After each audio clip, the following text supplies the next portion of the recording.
You know, when I think about cancer and when you were 14, um, when we took you to the hospital, it just another day. I look back and every second, you know, comes to mind. And honestly, I thought you were faking. I really did. Yeah, I thought a million times over she's just trying to get out of school and you know, nothing's going to happen. When they pulled me out of the your recovery room that day, I honestly thought they were telling me that you were dying. If I have to really think about it, I honestly thought that, you know, oh my God, this is it. And I can recall growing up, this guy raised me in Michigan named Rick Munoz. And when push came to shove and Rick and I didn't have anything, you know, the one thing that he held strong on, and he held on to with everything that he had in him, was faith. And I know we as humans tend to be selfish, because when we have a beautiful woman by our side, or when we have tons of money, you know, we're so quick to thank God, but then when we're struggling paycheck to paycheck, we hate Him and we think, what did we do to deserve this? You know, when I was faced with the reality that I had to tell you at age 14 that you had cancer, it was almost like I stepped into my dad's shadow.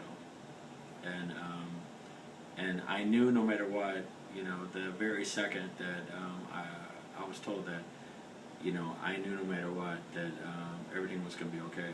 You know, whether I had to say goodbye to you and I would have stayed by your side until you took your last breath, or you were going to pull through it. You know, they say that cancer affects the entire family, and I can't tell you, you know, and I know it's been like a broken record and we've played it over and over again, that is very true. I can recall picking up your poor mother from the hospital and her coming home, and you know, at that time we used to go to the bar from time to time and get something to drink. You know, we went to the bar hoping to blow off some steam, and you know, we both literally left our glasses half full.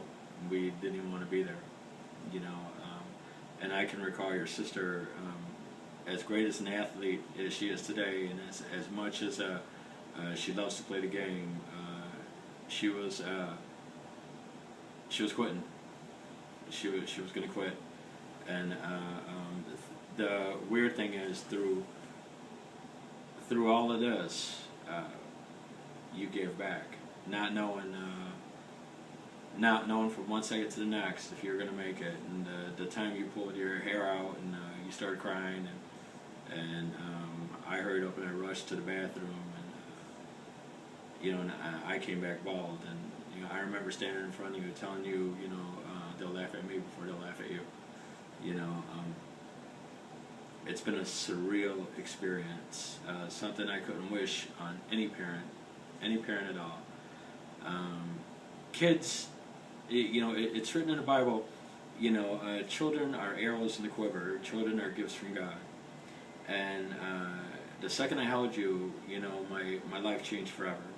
And it was funny because there was always, you know, Barbie book parties, or, you know, we would play house. I can recall the time acting like we were doing the Titanic, and I was playing Jack Dawson.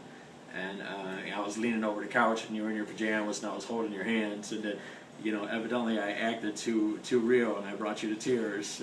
It's okay, Daddy's not dying. You know, tonight, no matter what happens, and I wanted to record this first and foremost, because I'm going to be recording, you know, one day announce it. But you know, I remember taking, you know, when you and I walked through Give Kids the World, all the stars that were on the ceiling, and how you and I would talk, and how I told you, you know, think about how many of these kids aren't with us today. And I remember when you turned to me and you were crying, and you said, "Daddy, how can you tell me there's a God? Look what's happened to me." And I remember telling you, you know, why would I bark at the moon when the sun is shining upon my face?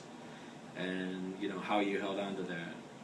And to this day, you know, I know that he's somewhere in El Salvador, and you know, hopefully he's listening. But to this day, you know, Rick Munoz, almost like he sits on my shoulder, and the faith that he carried, the faith that he put forth, um, shine through me. I thank God every day for a guy like Rick Munoz, and I thank God every day for 3 such wonderful children. And tonight, no matter what happens,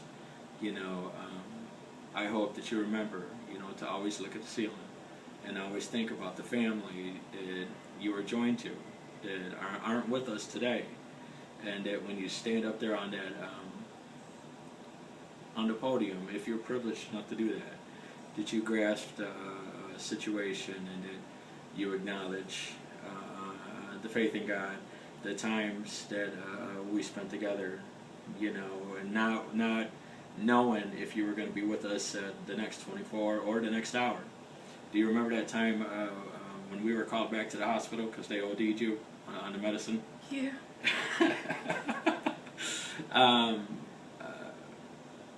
I hope that, when you go there, that, looking at the ceiling and all the stars and the Make-A-Wish trip and the Littlest Heroes and that little kid that you swam next to in the pool, how that little beautiful little girl told you, my brother will be dead in a couple months. We were just here swimming with him. I hope you remember that. And there's a lot of family that can't be with us today. And, I wanted to let them know that, in spirit, I hope everyone believes that, that you're here with us, and everything that you've done is right here in my heart. And I will be recording it as it goes down, and I'll frantically be trying to post it. And no matter what, Ashley's definitely made her mark. And looking forward to a great evening. Thank you for listening.